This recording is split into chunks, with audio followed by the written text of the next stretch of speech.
오늘은 나사렛에서 배척당하신 예수님이란 제목으로 여러분과 은혜를 나누고자 합니다. 예수님께서는 베들레헴에서 나셨지만 어려서부터 성년이 되시기까지 실제로 자라나신 곳은 베들레헴이 아니라 북부 갈릴리 지역의 작은 도시 나사렛이었습니다. 지난 시간에 나사렛이라는 곳에 대해서 조금 설명드린 것처럼 나사렛이라고 하는 동네는 북부였어요. 갈릴리라고 하는 이스라엘 사람들의 생각할 때 변두리 중에 변두리, 그리고 거의 이방인들이 산다고 여겨지는 그런 곳이었어요. 그래서 그런 작은 동네에서 사셨는데 인구가 100에서 200명밖에 안 되는 조그만 촌락에서 예수님이 목수의 아들로서 자라나신 것이죠. 예수님의 고향 나사렛에는 이스라엘 땅의 모든 여러 다른 데와 마찬가지로 꼭 중요한 건물이 하나 있었는데 그게 뭐냐면은 회당이었어요. 회당. 시나고그라고 하는 회당. 회당이라고 한자말로 번역했는데 쉽게 말하면 모이는 집이에요. 모이는 집. 이스라엘 사람들이 모이는 집. 이 회당은 원래 있던 게 아니라 이스라엘 백성이 나라가 망하고 성전이 파괴되고 바빌론의 포로가 되어 남의 나라 땅에 가서 타향살이 할 때 생겨난 겁니다. 고국의 예루살렘에 있었던 아름다운 성전은 다 파괴되었죠. 바벨론에 의해서 돌 위에 돌 하나 남지 않고 다 파괴가 됩니다. 그런 다음에 끌려가서 남의 나라 가서 사는데 거기서도 신앙생활은 해야 되잖아요. 나라는 망했을지언정 또 성전이 파괴되었어도 하나님을 믿어야 되는데 그럼 어떻게 할까? 그래서 남자 10명만 있으면 사람들이 모였어요. 그래가지고 만든 것이 회당이었습니다. 그래서 먼 곳에 살면서도 자기가 하나님의 백성이라는 것을 잊지 않는 거죠. 민족적 정체성도 그렇고 신앙적 정체성을 지키려고 안간힘을 쓰면서 모인 것이 회당이었는데 나중에 페르시아가 바빌론을 정벌하고 이스라엘 백성들에게 너희 나라 땅에 가서 원래대로 살아라, 세금만 바쳐라 했을 때 다시 돌아왔어도 회당은 없어지지 않습니다. 바빌론 70년 동안 자기들을 지켜준 그 회당이라고 하는 것을 버리지 않고 이스라엘 땅에도 저녁에 300개가 넘는 그런 회당이 있었다고 합니다. 남자 10명만 있으면 회당을 건설하고 거기서는 무엇이 이루어졌느냐? 이제 성전 중심의 시대는 좀 지났어요. 한번 파괴되었기 때문에 제사장도 물론 나중에 있게 되고 그렇지만 그러나 제사 중심에서 어디로 넘어가냐면은 말씀을 전하고 가르치고 교육하는 일로 이제 바뀝니다.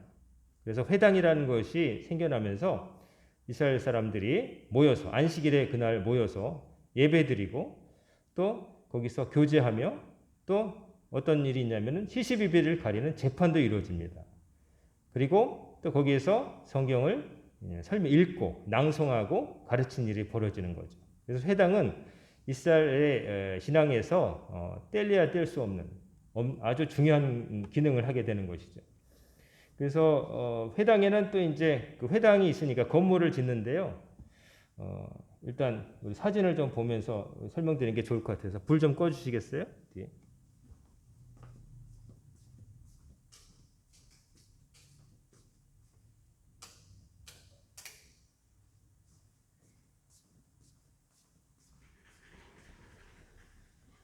제가 지난 9월 달에 이스라엘 갔을 때 방문하게 된 이제 회당인데요. 이 지금 보이는 그 돌로 된 건물이 보이시죠? 이게 진짜 회당은 아니고요. 회당의 과거의 모습을 재현해 놓은 겁니다.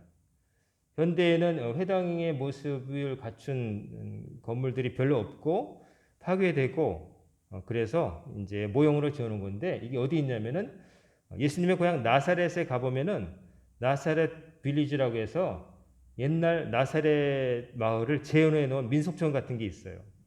거기를 들어가면 그 나사렛에 사는 유대인들이 자원봉사로 옛날에 이스라엘 사람들이 입었던 옷을 이렇게 입고 분장을 하고 마치 그때 당시에 목자처럼 혹은 여자처럼 이렇게 분장을 하고 안내를 해줍니다. 그 가운데 이제 들어가 보니까 예수님 시대에 있었던 회당을 이렇게 이제 모형으로 이렇게 만들어 놨어요. 여기 보면 이 돌이 있는데요. 이스라엘 가면 이 돌이 너무나 많아요.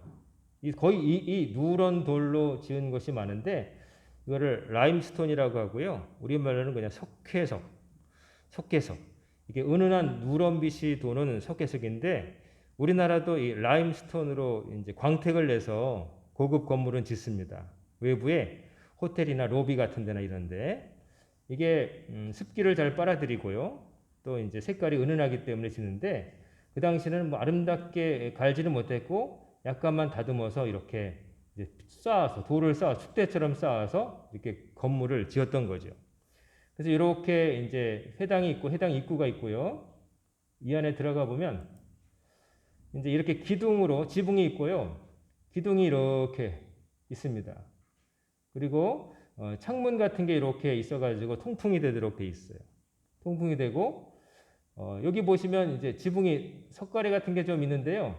위는 지푸라기나 뭐 이런 걸로 얹었어요. 그래서 성경에 보면은 중풍병자를 지붕을 뚫고 이렇게 친구들이 침대에 달아서 달아내린 이야기가 있잖아요. 사람들이 너무 많아서 도저히 들어갈 수 없으니까 친구들이 가옥 위에 지붕을 뚫고서 침대를 달아내렸다. 뚫을 수 있는 사람의 손으로 뚫을 수 있는 그런 구조로 돼 있어요. 벽은 라임스톤으로 쌓아서 이렇게 돼 있고요. 안에 들어가면 기둥이 있고요. 중간에 여기 강대상 같은 게 있어요. 강대상 같은 게 있고 옆에 이제 돌 같은 게 보이실 텐데 이게 뭐냐면은 이거는 이제 모형이니까 똑같이 만들어 놓지 않아서 그런데요. 여기에 원래는 그 작은 항아리가 있어서 성경 말씀이 기록된 그 양피지를 이렇게 둘둘 말아서 거기다 이렇게 담아 놨다고 합니다. 담아 놓고 이제 회당을 관리하는 회당장 이런 사람들이 이제 그걸 보관했다가 말씀에 대해서 잘 아는 랍비 같은 사람이 이 앞에서 여기 바닥에 요게 두루마리 펼쳐 놓은 거예요. 이렇게 양쪽에 이렇게 펼치면 이렇게 됐다가 다시 이렇게 모아 놓는 여기 이스라엘 그 마을 주민 가이드 분이 이제 설명을 해 주시는 거예요, 영어로. 여기다가 강대상 같은 게 있고 여기서 이제 말씀을 잘 아는 랍비나 이런 사람들이 말씀을 읽고 말씀의 의미를 설명해 주는 거예요. 그리고 여기 계단 같은 게 있어서 사람들이 이렇게 앉는데 주변에 이렇게 층층층 사람들이 이제 앉아서 그 말씀을 듣는 거죠. 그리고 재판을 할 때는 또 여기 앉아가지고 또 방청도 하고 뭐 원고와 피고가 나눠서 뭐 다투기도 했겠죠. 이런 형태로 이제 회당이 지어져서 활용됐다고 합니다. 그래서 기둥이 있고 말씀드렸다시피 나무로 되고 지푸라기 뭐 갈대 같은 걸로 해서 얼마든지 마음만 먹으면 뚫을 수 있는 구조 이렇게 돼 있다는 거 말씀드리고요. 여기서 두루마리를 가지고 이제 그 이스라엘 그 가이드 분이 자원봉사자이신데 그 마을 할아버지세요. 이렇게 설명했던 거죠. 랍비가 말씀을 이렇게 보면 이렇게 쭉 펼쳐가지고 이 말씀 이사야 말씀입니다 하고 읽으면은 읽고 이것은 무슨 뜻입니다라고 설명을 한 것이죠.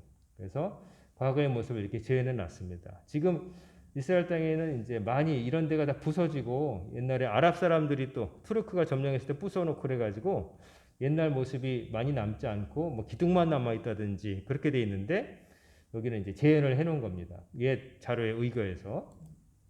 그래서 이제 뭐 이런 식으로 돼 있고 여기 강대상 돌로 이렇게 아주 간단하죠. T자 형태로 딱 깎아가지고 제일 간단하게 돼 있어요. 뭐 화려하지도 않고요.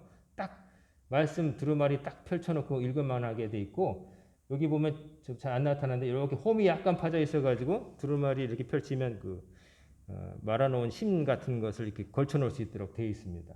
여기 라임스톤 거기에 많아요. 이스라엘 가면은 가는 곳마다 차들이 세차하는 게 무의미할 정도로 먼지가 날리는데 하얀 가루인데 이 돌을 떼는 채석장이 무척 많습니다. 그래가지고 이 건물을 이거 요즘 건물도 이 돌을 채취해서 쓰니까 계속 땅을 파는 거죠. 근데 이게 성분이 주로 조개 껍질이래요. 석회석인데 이 근처가 아주 옛날에는 물에 잠겨 있었다 하는 것을 짐작해 주는 거죠. 자, 그 다음에 여기는 절벽산 이따가 이제 예수님을 아까 성경에 읽은 것처럼 나사렛 사람들이 예수님을 죽이려고 예수님 말씀을 듣고 분노해서 예수님을 마을의 그 절벽으로 몰고 가서 죽이려고 했다는 그 산 하면은 거기 가면 요 성경 구절 우리가 읽어드린 그 성경 구절이 이렇게 그 적혀 있어요. 마운트 오브 프리시피스, 즉 절벽산이라고 되어 있는데 독일어하고 영어로 이제 똑같은 구절이 누가복음 4장 29절 30절 말씀이 돼 있고 히브리어로 돼 있고요. 여기 왜 독일어로 되어 있냐면은 독일의 칼스루헤라고 하는 곳에 선교를 하는 곳에서 이거를 이 도네이션을 했나 봐요. 그래서 이렇게 이제 기증을 했기 때문에 이 돌이 박혀 있는 거고요. 그리고 또 산에 올라가다 보면 드디어 이제 절벽산 혹은 리핑 마운틴 점프했다는 고대 전승에 따르면 성경에 없지만 예수님이 여기서 뛰어내리셨다라고 하는 뭐 전승도 있대요. 뭐 성경에 없는 건데 그래서 리핑 마운틴이라고도 하고 마운트 오브 프리시피스 그래서 절벽산 낭떠러지 이렇게 돼 있고 올라가 보면 이게 나사렛이 있는 그 언덕의 마을들이에요. 나사렛 사람들이 이렇게 사는 거예요. 조그만 빌라 아파트 같은 것도 조그만 거 있고요. 언덕 등선에 이렇게 있고요. 그냥 이렇게 좀 황량합니다. 우리로 생각하면 좀 황량해 보이는 그런 땅이에요. 이 돌짝밭, 돌이 이렇게 많이 있습니다. 나무도 조금 있고요. 이제 이게 나사렛 마을입니다. 사람들이 사는, 현대 나사렛 사람들이 이렇게 사는 거죠. 에어컨 다 달고, 이렇게 이제 집을 지어가면서 개발도 하고, 현대 나사렛은 이렇게 살고 있습니다. 언덕 위에 있고, 큰 뭐, 숙소도 있고, 이제 버스가 다니는 길도 있고, 뭐 이렇습니다. 군데군데 녹지가 조성되어 있고요. 이렇게 돼 있어요. 이게 절벽산 꼭대기에서 본 나사렛 풍경이에요. 그래서 이제 이 오른쪽에 산에서 이렇게 보면 이렇게 경사지게 이렇게 아래로 이렇게 돼 있죠. 저기는 이제 철락들이 돼 있고, 그러니까 이제 저희 팀이 그 꼭대기 절벽산 꼭대기에 이렇게 서 있는 구조물을 위해서 기념 사진을 찍은 겁니다. 여기가 절벽산 꼭대기고요. 요거는 드디어 이제 절벽산 꼭대기 이제 조망을 하면은 이 절벽 여기가 낭떠러지예요. 이 앞이. 그리고 여기서 보면 무슨 다볼산 무슨 산에서 성경에 있는 근처에 유명한 산들이 있고요. 여기 우리나라처럼 그 산 꼭대기에 여기는 어디다 이렇게 사진 붙여놓고 어느 방향에 뭐가 있다 이렇게 돼 있어요. 그래서 전체가 다 내려다 보이는 그런 모습으로 되어 있습니다. 보면 농사 짓는 것처럼 이렇게 여기에 뭐 작물도 재배하고요. 저절로 물이 나는 경우는 별로 없고 물을 다 이제 끌어다가 담수화해서 이제 물을 주는 거죠. 인공적으로. 거의 자연적으로 된 건 없고요. 이 나라는 그냥 애를 써서 수고하고 땀을 흘리지 않으면 아무것도 안 나는 그런 나라라고 보시면 돼요. 그냥 저절로 되는 건 거의 없어요. 근데 참 그걸 해낸다는 게 대단한 사람들이죠.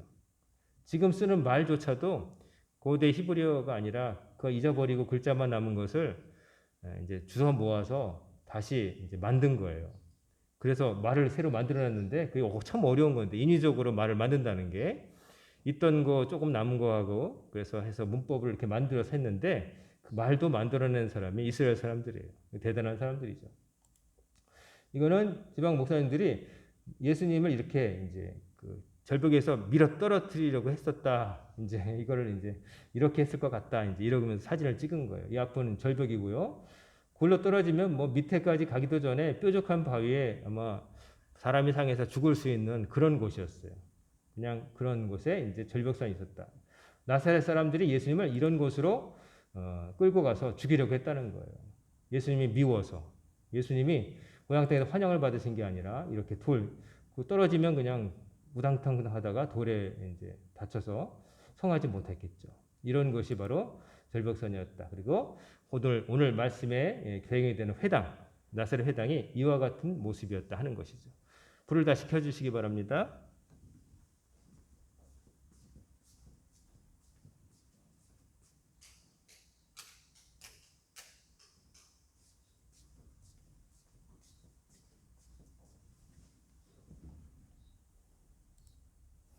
네, 지금 보신 것처럼 이제 예수님이 나사렛에 이제 회당에 가셨을 때 문제가 터지는 겁니다.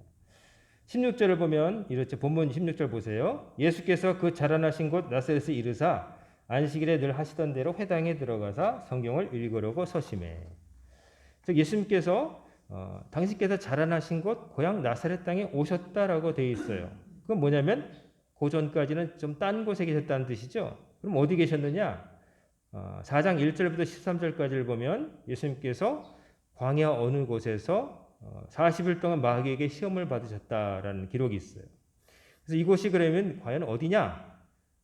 하는데 성경에는 안타깝게도 정확한 위치가 밝혀져 있지 않습니다. 다만 추측만 하고 이스라엘 땅에서 고대로부터 내려오는 전승에 따르면 시험산이라고 하는 한 여리고 한쪽 남쪽 예루살렘 가까운 여리고의 남쪽에 외곽에 있는 그 산 하나를 이제 예수님께서 시험 받으시는 곳이다라고 사람들이 믿고 있대요. 그래서 그 산 자체를 시험산이라고 부르더라고요. 시험산.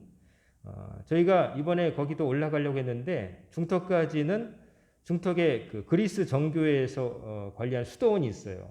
그 수도원을 통해서 꼭대기까지 올라가면 그 꼭대기에 예수님께서 기도하셨던 곳, 광야에서 시험 받으실 때 기도하신 곳이 있다고 해서 가려고 했는데 그 그리스 정교회 수도원이 예고 없이 문을 일찍 닫아버렸어요. 그래서 중턱까지 일행들이 케이블카를 타고 올라갔는데 중턱에서 그냥 수도원이 문을 닫아버리니까 꼭대기까지 갈 수가 없어서 못 갔어요. 그냥 멀리서 봤는데 이제 산이 있고 그 꼭대기에 이제 바위들이 있는 곳이 있어요. 그리고 중간에 예로부터 그리스 정교회에서 관리한 수도원이 있고요. 그래서 거기서 시험을 받으셨다.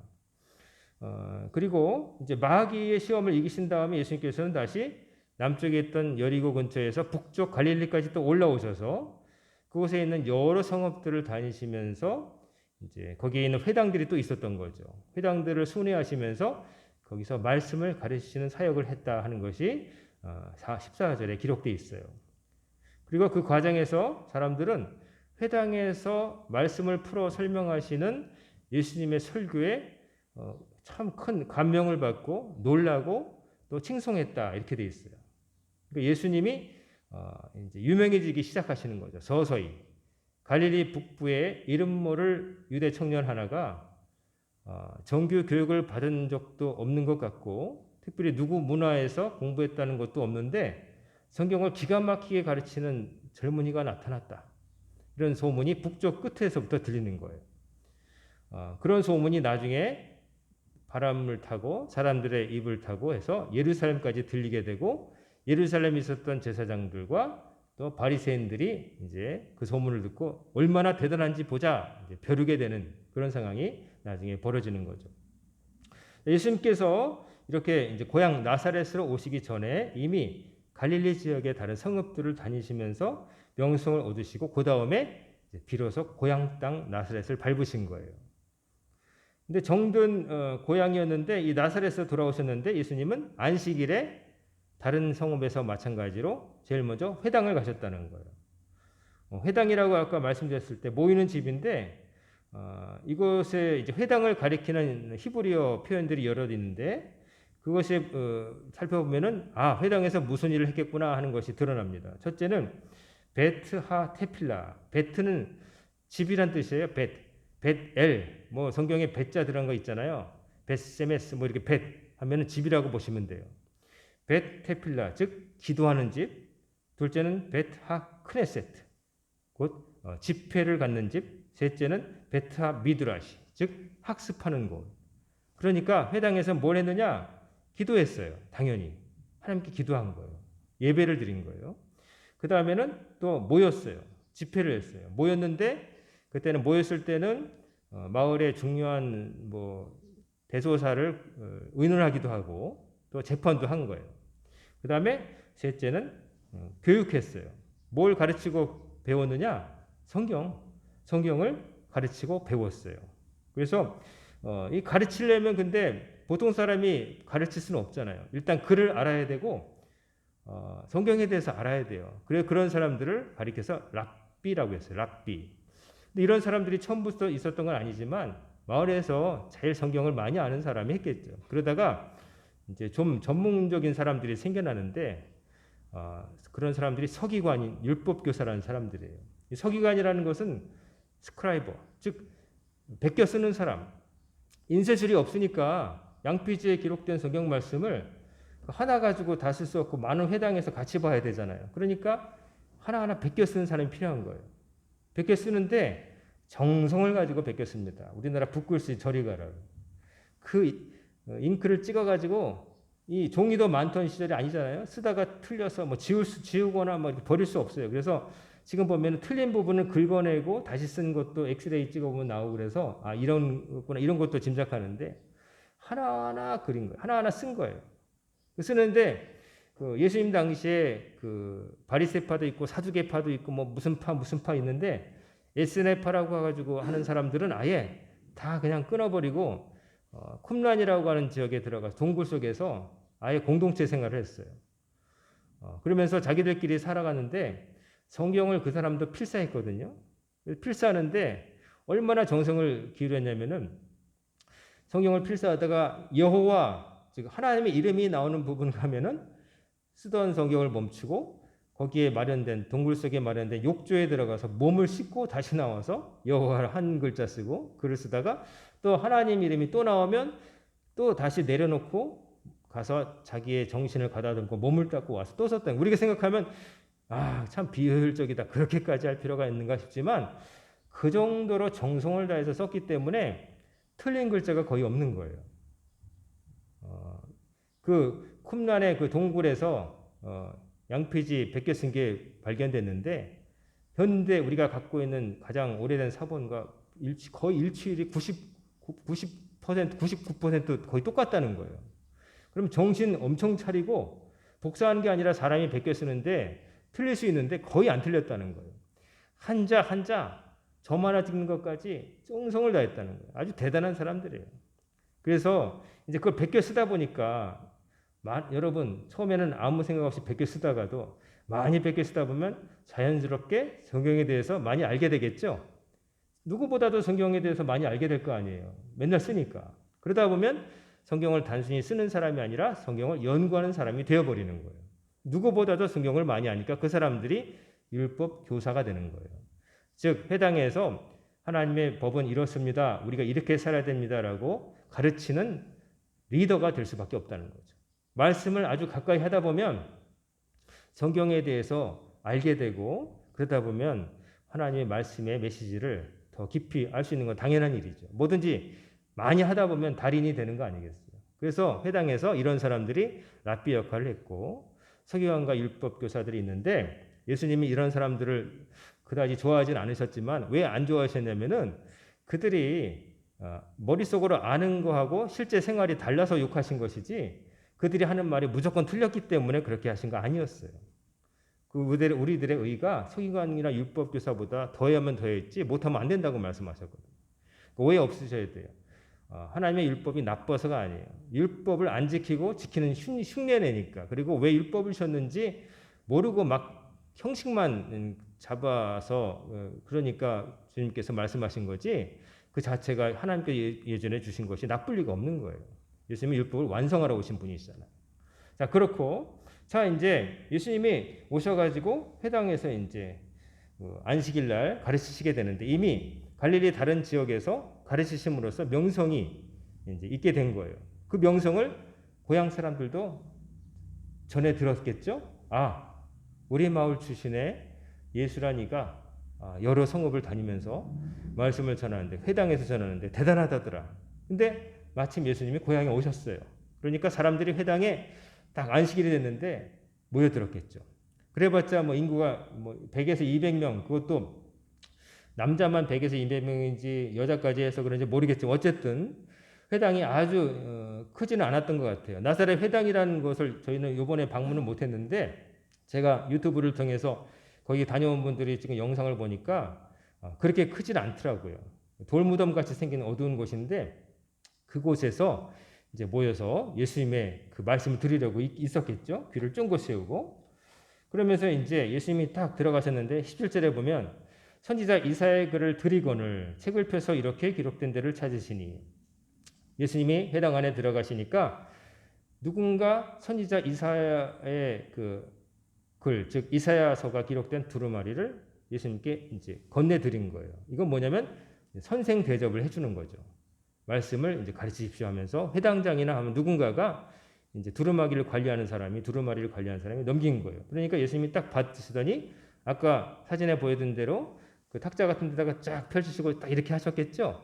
그러시면서 이제 그 중에 어떤 구절을 찾으셨는데 그게 바로 18절 19절에 있어요. 주의 성령이 내게 임하셨으니 이는 가난한 자에게 복음을 전하게 하시려고 내게 기름을 부으시고 나를 보내사 포로된 자에게 자유를 눈먼 자에게 다시 보게 함을 전파하며 눌린 자를 자유롭게 하고 주의 은혜의 해를 전파하게 하려 하심이라 하였더라. 이게 이사야 61장 1절과 2절 말씀에다가 이사야 58장 6절 말씀이 덧붙여진 것인데 예수님께서 이사야 선지자의 예언글 가운데 특별히 이 부분을 읽으셨다는 거예요. 우리가 아는 구약 개역 개정판 구약 성경으로 다시 읽어드리면 그 구절이 이렇게 기록되어 있어요. 주 여호와의 영이 내게 내리셨으니 이는 여호와께서 내게 기름을 부으사 가난한 자에게 아름다운 소식을 전하게 하려 하심이라. 나를 보내사 마음이 상한 자를 고치며 포로된 자에게 자유를 갇힌 자에게 노임을 선포하며 여호와의 은혜의 해와 우리 하나님의 보복의 날을 선포하여 모든 슬픈 자를 위로하되 내가 기뻐하는 금식은 흉악의 결박을 풀어주며 멍에의 줄을 꼴러주며 압제당하는 자를 자유하게 하며 모든 멍에를 꺾는 것이 아니겠느냐. 두 가지 말씀을 읽으셨다는 거예요. 그리고 이제 본문 20절 보면 책을 덮어 그 맡은 자에게 주시고 앉으시니 회당에 있는 자들이 다 주목하여 보더라. 이제 책이라고 되어 있지만 두루마리 코덱스 요거를 또르르 말아가지고 다시 해당 그 두루마리 관리하는 사람이 준 거죠. 그 사람이 받아가지고 고이 이렇게 해서 다시 보관하는 항아리에 넣었겠죠. 그 다음부터 이제 예수님의 이제 설교가 시작되는 거예요. 사람들이 다 귀를 쫑긋하며 듣는 거예요. 무슨 말을 할 건가? 유명하다고 하는데 우리 마을 출신인데 이러고 들었던 거죠. 21절에 보면 예수님이 하신 말씀. 이에 예수께서 그들에게 말씀하시되 이 글이 오늘 너희 귀에 응하였느니라 하시니. 예수님께서 다짜고짜 이 나사렛 회당에 모인 고향 사람들 앞에서 뭐라고 말씀하셨냐면은 방금 읽은 그 이사야의 글이 오늘 너희 귀에 응하였느니라. 이 말은 뭐냐면 너희 귀 속에서 성취되었다 이런 뜻인데 이 뭐냐면은 지금 예수님께서 이사야 선지자를 통해서 예언하신 그 일이 이 글을 읽는 내 목소리를 듣는 너희들 앞에서 이미 이루어진 것이다. 성취되었다라고 선포하신 거예요. 그럼 이 뜻의 진짜 의미는 뭐냐면은 본문에 보면은 하나님이 성령이 임하게 하셔서 기름 부으셔가지고 가난한 자에게 복음을 전하도록 보내시니 기름 부음을 받은 자가 히브리어로 메시아거든요. 메시아 그리고 그리스도. 그 그리스도 그게 바로 나다. 너희들이 보고 있는 내 목소리를 듣고 눈으로 보고 있는 이 앞에 서 있는 내가 바로 이사야 선지자를 통해서 하나님께서 보내시니 메시아다. 그리스도라 이렇게 선언을 해버리신 거예요. 22절을 보면 이 메시지를 들은 그 마을 사람들의 반응이 이렇게 나타납니다. 그들이 다 그를 증언하고 그 입으로 나오는 바 은혜로운 말을 놀랍게 여겨 이르되 이 사람이 요셉의 아들이 아니냐. 이 사람들이 듣는데 예수님께서 하신 설교를 누가가 다 기록한 건 아닌데 결과적으로는 뭐냐면은 모든 성경의 그 말씀들이 특별히 이사야서에 있는 말씀들이 다 예수님을 가리켜 하신 말씀임을 예수님이 조목조목 설명하시고 설득력 있게 말씀하시니까 이 사람들이 일단은 놀란 거예요. 어떻게 저렇게 성경에 대해서 박식하지? 어떻게 저렇게? 그러니까 반박하고 싶어도 반박은 못 하겠는 거예요. 근데 그러면서 마지막 하는 말이 이 사람이 요셉의 아들이 아니냐 이런 말을 했다는 거예요. 요셉의 아들이 아니냐. 예수님의 아버지 요셉이 그 마을 사람들이에요. 나사렛에서 나고 자란 사람이죠. 이 마을 사람들은 예수님의 부친 요셉을 잘 알았을 거예요. 요셉이 목수로 살았던 것도 알고 예수님이 어린 시절 예수님이 목수의 아들로서 왔다 갔다 하는 것도 봤을 것이고 여러 가지 예수님의 어린 시절에 대한 기록이 남아있지 않지만 그러나 모든 것을 봤을 거예요. 그러니까 요셉의 아들이냐 요셉 아니냐 이런 말을 해요. 이 말씀은 뭐냐면 목수에 지나지 않은 요셉의 아들 레미가 왜 저렇게 똑똑하지? 이러는 거예요. 말씀의 내용보다는 자기들이 듣기에 대단한 말씀을 하는데 그 말 안 하니까 보잘거 없다는 거예요. 우리가 모르는 사람이 아니다. 목수 요셉? 뭐 우리 동네에서 뭐 대단한 사람 아니잖아. 목수잖아. 그 집 아들이야. 그 집 장남. 자네도 알고 나도 알고. 그런 그 집 아들이야. 이렇게 말하는 거예요.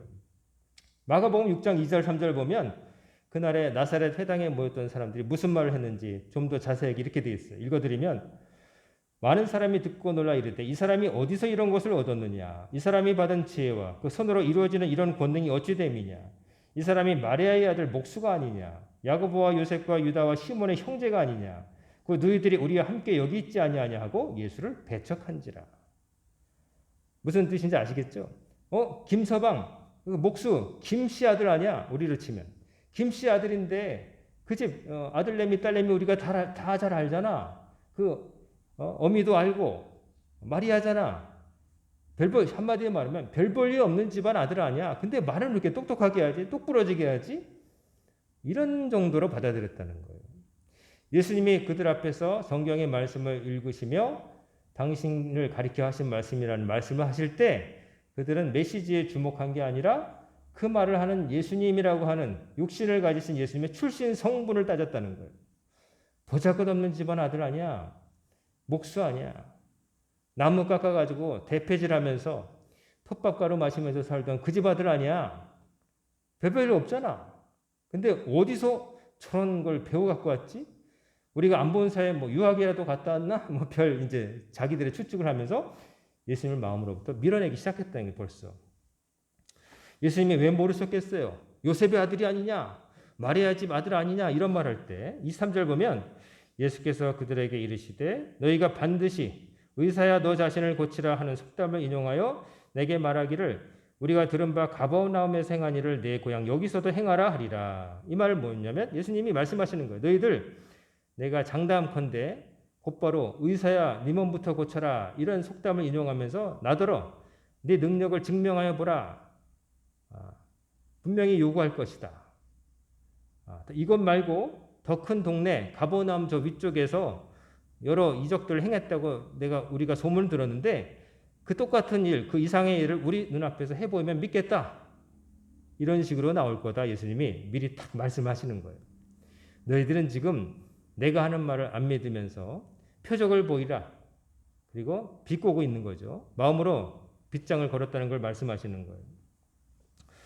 가버나움에서 예수님께서 행하신 일들은 복음서 여러 곳에 기록되어 있어요. 거기 보면 마태복음 8장을 보면 백부장 하인의 중풍병을 치료해 주셨고 제자 베드로의 장모의 열병을 치료하신 일이 기록되어 있고 마가복음 2장을 보면 아까 말씀드린 대로 지붕을 뚫고 들것에 중풍병 환자를 내려보냈을 때 치유해 주신 일이 기록되어 있습니다. 요한복음 4장에는 왕의 신하의 아들을 말씀만으로 살려주신 일도 기록되어 있어요. 자, 나사렛 회당에 모인 사람들은 이런저런 소문에 대해서 들어서 알고 있었고 기대하고 있었을 거예요. 근데 반신반의하는 마음으로 그날 회당에 모였는데 진짠가? 안 믿겠다는 거죠. 가버나움에서 대단한 일을 했다고 전해지는데 여기서 그런 것을 해보이면 좀 믿어보겠다. 네 말의 신빙성을 좀 믿어보겠다. 이런 식으로 나온다는 걸 예수님이 아신 거죠. 24절에 보면 자, 주님을 메시아로 받아들일 생각이 1도 없는 이 사람들한테 예수님이 말씀하세요. 또 이르시되 내가 진실로 너에게 이르노니 선지자가 고향에서는 환영을 받는 자가 없느니라. 선지자가 고향에서는 환영을 받지 못한다. 선지자도 자기 고향이 있을 거 아니겠어요. 자기가 나고 자란 고향이 있는데 선지자로서 사명을 받아 말씀을 전하는데 오히려 딴 곳에서는 그 선지자의 말을 듣고 회개도 하고 받아들이는데 그 고향에서는 선지자의 말을 우습게 여긴다는 거죠. 누구네 집 김씨네 아들 아니야. 내가 잘 알아. 이런 식으로 말하면서. 하나님께서 그 사람을 들었을 때 그 사람은 누구네 집 김씨네 아들이고 박씨네 아들이고 그 상관이 없는 거예요. 하나님이 들었어서 뭐 어떤 말씀을 전하게 하시는가가 중요한 거지. 남부 사람이냐, 북부 사람이냐, 충청도 사람이냐, 경상도 사람이냐, 피부가 까마냐, 하야냐, 눈동자 색깔이 어떠냐, 잘 사냐, 못 사냐, 다 의미 없다는 거죠. 근데 사람들은 거기에 주목을 해요. 특별히 내가 좀 잘 안다 싶으면 우습게 봐요. 자기가 다 아는 그 사람을 다 아는 건 아닌데도 다 안다고 생각을 하죠. 그래서 누가 좀 잘 되면 우리나라 사람들 가끔 그러잖아요. 걔 우리 동네에서는 안 돼. 별거 아니야. 어릴 때 나보다 공부 못했어. 자꾸 이런 얘기예요. 나보다 공부 못했을지도 모르지만 그 다음에 엄청 노력해서 나보다 더 훌륭한 사람 될 수 있는 거 아니에요? 근데 자꾸 깎아내릴 때 우리 동네 사람인데 별거 아니야. 뭐 그 집 사정 내가 잘 알지. 좋게 말하는 게 아니라 깎아내리는데 자기가 그 사람에 대해서 알고 있는 친분을 이용해요. 선지자가 고향에서는 환영을 받는 이가 없다. 자, 그 왜 이런 말씀하셨냐면 선지자라고 하는 사람들은 어떤 사람이냐면은 하나님께서 이스라엘 백성에게 전하라고 하신 말씀을 그대로 우편배달부처럼 전해야 되는 사람들이에요. 그런데 하나님께서 선지자들을 왜 부르시냐면은 이스라엘 백성이 하나님께서 벗어난 삶을 살아갈 때 경고하는 말씀을 선지자에게 주어서 선지자가 그걸 받아다가 전하는 거예요. 예를 들면 나단 선지자가 다윗이 부하의 아내를 빼앗고 부하를 죽게 만든 그 일, 고하라고 하나님이 말씀하셨을 때 그 말씀을 가감없이 왕에게 전해야 되는 사람이 선지자란 말이에요. 야, 이거 왕에게 이 말 하면은 내 목 달아나는 거 아니야? 왕이 나 좋아하겠어? 이런 게 아니라 그러거나 말거나 하나님께서 주신 그 말씀 그대로 그 말씀을 전하는 게 선지자란 말이에요. 그러니 그 말씀을 들었을 때 사람들의 반응은 싫은 거예요. 왜? 나의 치부를 드러내는 그런 말씀이잖아요. 칭찬의 말씀이 아니라 너 잘못했어, 회개해, 이런 말씀이니까 양심에 찔리면서도 그 말을 전하는 사람이 밉살 맞고 껄끄러운 거예요. 그래서 아합과 이세벨 같은 사람들은 어떻게 했어요? 선지자를 잡아 죽였잖아요. 갈멜산에서 보신 것처럼 엘리야를 그렇게 죽이려고 했고 엘리야도 무서워서 도망을 갈 정도로 다 죽이고 막 그런 사람이에요. 선지자는 환영을 못 받는 거예요. 선지자는 환영을 못 받는 거예요. 그리고 예수님이 또 고향 나사렛에 오셨을 때 메시아이시기도 하지만 하나님 말씀을 전했는데 돌아온 것은 냉담한 반응. 그러니까 선지자가 고향에서 못 받는다. 당신의 처지와 비슷하다. 이 말씀을 하시면서 드디어 그 나사렛 사람들의 그 인내심을 완전히 무너뜨리는 말씀을 하시죠. 해버리시죠. 25절부터 27절 보면 내가 참으로 너에게 이르노니 엘리야 시대에 하늘이 3년 6개월간 닫히어 온 땅에 큰 흉년이 들었을 때에 이스라엘에 많은 과부가 있었을 때 엘리야가 그중 한 사람에게도 보내심을 받지 않고 오직 시돈 땅에 있는 사렙다 한 과부에게 뿐이었으며 또 선지자 엘리사 때에 이스라엘에 많은 나병 환자가 있었을 때 그 중에 한 사람도 깨끗함을 얻지 못하고 오직 수리아 사람 나만 뿐이었느니라. 예수님이 그 이스라엘 사람들 특별히 회당에 모인 모든 사람들이 다 알고 있는 구약의 얘기를 하시는 거예요. 선지자 2명을 꼭 집어서 바로 유명한 엘리야와 엘리사 선지자 두 사람. 이스라엘 사람들이 선지자 하면은 엘리야, 엘리사거든요. 엘리야 선지자 기적의 선지자. 엘리사 선지자는 그 제자로서 스승보다 갑절의 능력을 달라고 했던 그런 사람이잖아요. 이 두 사람이 선지자의 대명사인데 이 두 사람 이야기를 하시면서 뭐라고 하냐면은 그 엘리야 선지자 때 시돈에 있는 사렙다 과부에게만 엘리야가 가서 거기 은혜를 베풀지 않았느냐. 근데 시돈이라고 하는 것은 그 지중해변에 있는 이방 도시. 근데 이방 여인이 엘리야 선지자를 통해서 은혜를 입었다. 기적이 임했다. 그 다음에 또 엘리사 선지자는 또 나병 환자 아람 장군 나아만 장군이 나병 걸렸을 때 이스라엘에 오죠. 와가지고 엘리사 선지자가 요단강에 가서 7번 씻으라. 그러니까 나았단 말이에요. 그러면서 야, 이스라엘 땅에 그때 나병 환자가 왜 없었겠느냐. 근데 정말 고침받은 사람은 이방 사람, 국경 넘어온 이방 사람이 오히려 그 말씀에 순종해서 몸을 요단강에 담갔더니 나았다. 그러면서 말씀하시는 거죠. 말씀을 먼저 받은 게 중요한 게 아니라 말씀을 듣고 먼저 받아들인 사람이 구원받는다는 거예요. 가까운 동네 사람이라고 이스라엘 사람이라고 구원받는 게 아니라 그리스도를 영접한 사람들, 어쩌면 너희들보다 이방인이 될 것이다. 이 말씀을 하시는 거예요. 그러니까 이스라엘 나사렛 회당에 모인 사람들이 우리는 아브라함의 자손이고 선택받은 백성이고 나름대로 이 긍지가 하늘을 찌르는 사람들인데 예수님 말씀은 야, 너희들보다 나를 그리스도로 영접하는 이방인이 있다면, 죄인이 있다면 그 사람이 먼저 구원받을 거야. 이 얘기를 하시니까 속된 말로 뚜껑이 열린 거예요. 우리를 이방인보다 못하다고? 그러니까 이 사람들이 바보가 아니잖아요. 예수님이 자기들을 애둘러서 딱 비판하신 걸 아니까 분노한 거예요. 28절에 보면 회당에 있는 자들이 이것을 듣고 다 크게 화가 나서 일어나 동네 밖으로 쫓아내어 그 동네가 건설된 산 낭떠러지까지 끌고 가서 밀어 떨어뜨리고자 하지. 아까 보여드린 그 산까지 예수님을 막 회당에서 끌어내가지고 막 몰고 간 거예요. 그래서 낭떠러지 근처까지 가서 밀어 떨어뜨리려고. 밀어 떨어서 죽일 수도 있고요. 당시의 관습을 보면 밀어 떨어서 엎어져가 피투성이 된 사람에게 돌을 집어서 그 돌 엄청 많아요. 땅바닥에 떨어진 게 돌멩이에요. 정말 거기서 싸움 나면 이스라엘 사람들하고 팔레스틴 사람들하고 싸우면요. 투석전이 벌어지는데 던질 돌이 무척 많아요. 조금만 보면 있어요. 그래서 돌로 막 던지는 것 같아요. 쓰러진 사람에게 돌을 던져서 죽이는 거예요. 풍습이 있는 거예요. 그러려고 예수님을 아까 보여드린 그 돌산으로 끌고 갔는데 그러거나 말거나 3절에 보면 예수께서 그들 가운데로 지나서 가시니라. 아무런 설명 없고요. 예수님의 위험에 눌린 건지 아니면 신비하게 이게 거기서 점프하셔서 날아가신 건지 잘 모르겠어요.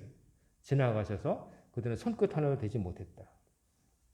마가복음에 보면 이런 말씀이 있어요. 예수께서 그들에게 이르시되 선지자가 자기 고향과 자기 친척과 자기 집 외에서는 존경을 받지 못함이 없니라 하시며 거기서는 아무 권능도 행하실 수 없어 다만 소수의 병자에게 안수하여 고치실 뿐이었고 그들이 믿지 않음을 이상히 여기셨더라. 이에 모든 천에 두루 다니시며 가르치시더라.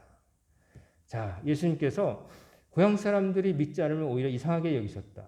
딴 동네 사람들도 자기가 전하는 당신이 전하는 그 말씀을 납득하고 이해하고 받아들였는데 정작 고향 사람들은 어려서부터 당신을 봤다는 이유로 무시하고 누구네 집 아들이라고만 생각하고 배척했다. 심지어 죽이고까지 했다. 그래서 그곳에서 권능을 더 이상 행하지 아니하시고 오히려 다른 동네에 가셔서 권능을 행하셨다. 이렇게 기록되어 있는 거예요. 오늘 살펴본 것처럼 예수님이 이 땅에 오셨을 때 나사렛 고향 사람들은 예수님을 믿지 않으려고 했어요. 근데 나사렛 고향 사람들의 문제가 아니라 더 나아가서 이스라엘 백성 전체가 예수님을 안 믿으려고 했어요. 나사렛 사람들이 예수님을 절벽산 낭떠러지로 끌고 와서 죽이려고 했죠. 나중에 이스라엘 사람들이 전체가 어떻게 했어요? 십자가의 형틀로 몰아서 예수님을 죽였어요. 장차 일어날 일들이 이 고향 땅에서부터 벌어진 겁니다. 예수님이 이 땅에 빛으로 오셨을 때 빛을 빛으로 알아보지 못한 사람들이었어요. 근데 예수님은 어떻게 왜 오셨느냐? 말씀하신 것처럼 가난한 자, 포로된 자, 눈먼 자, 눌린 자를 해방하러 오셨다. 하나님께서 주시는 은혜의 해, 희년, 모든 것이 회복되고 뺏겼던 사람들이 자기의 땅과 재산을 되찾고 잃었던 생명을 찾는 그 해방의 날, 진짜 해방의 날이 올 것임을 선포하러 오셨는데 사람들은 그것을 받아들이지 못했다는 거예요. 처음에는. 그래서 오히려 주님을 처음 봤던 사람들 중에 믿었던 사람보다는 배척하려는 사람이 많았고 그러나 그 중에서도 소수의 사람들이 처음에는 12제자, 그 다음에 70명의 제자들, 그 다음에 120문도들 점점 늘어나면서 그 말씀 앞에 머리를 숙인 사람들이 늘어나는 거죠. 베드로 설교 앞에 몇천 명이 막 회개하고 바울이 복음을 전하면서 이방 땅에 복음을 전해서 오히려 이스라엘 땅이 아니라 이방 땅에 교회가 세워지고 하나님을 믿는 사람이 생겨난 거예요. 그렇게 해서 이방 땅에 세워진 교회를 통해서 예수 믿어 구원받게 된 사람 중에 여러분과 제가 섞여 있는 거예요. 여러분과 저는 아브라함의 자손도 아니고 유대인도 아니잖아요. 근데 우리는 주님의 제자가 됐어요. 하나님의 자녀가 되는 새로운 권세를 얻었어요. 왜? 예수님을 믿었기 때문에. 예수님이 구세주이심을 받아들였기 때문에 우리는 이전에는 가난한 자였고 포로된 자였고 눈먼 자였고 눌린 자였지만 예수님 덕분에 우리는 모든 것을 가진 자가 되었고 죄악의 사슬에 묶인 자가 아니라 자유한 자가 되었고 눈이 먼 자가 아니라 천국을 바라볼 수 있는 눈을 가지게 되었고 눌린 자, 맨날 죄만 싸우면서 거기에 눌려 죽던 사람이 죄의 사슬을 끊고 다시 자유케 된 자가 된 거예요. 이와 같은 은혜를 예수님 덕분에 얻었습니다. 그러니 우리는 예수님께 늘 감사하며 예수님을 보내신 하나님께도 감사드리며 예수님의 제자답게 예수님 말씀대로 살고 또 하나님의 자녀답게 하나님께 순종하며 사는 여러분과 제가 되어서 주님께서 우리를 위해서 흘리신 그 보혈이 헛되지 않도록 우리가 다 구원받고 우리만 구원받을 것이 아니라 주님을 구주로 영접하지 못하고 아직도 패척하는 사람들의 마음문이 열려서 주님 아니면 답이 없다는 사실을 깨닫게 되는 그날이 오기까지 각자의 자리에서 복음을 전하며 살아가는 여러분과 제가 되기를 주의 이름으로 축원합니다. 아멘. 기도하겠습니다. 고마우신 아버지 하나님, 오늘도 저희들에게 주의 말씀을 통해서 주님 말씀 앞에서 깨닫게 하심을 감사를 드립니다. 예수 믿어 구원받았음을 늘 감사히 여기고 주 예수를 전하며 주의 말씀을 지키며 살아가는 저희들 되게 하여 주시옵소서. 아직도 주님을 영접하지 못한 사람들을 불쌍히 여기게 하옵시고 저들이 주님을 만나게 하시고 주님 앞에 머리 숙여 경배하게 하시고 주님 영접하여서 새로운 생명을 얻게 되는 그날이 오기까지 최선을 다하는 우리와 우리 교회, 세상의 모든 교회 다 되게 하여 주시옵소서. 오늘부터 시작된 한 주간도 들은 말씀 기억하며 살기를 원합니다. 예수님 바라보며 십자가 바라보며 믿음 생활 승리로 이끌 수 있도록 붙들어 주시옵소서. 예수님의 이름으로 간절히 기도드리옵나이다. 아멘.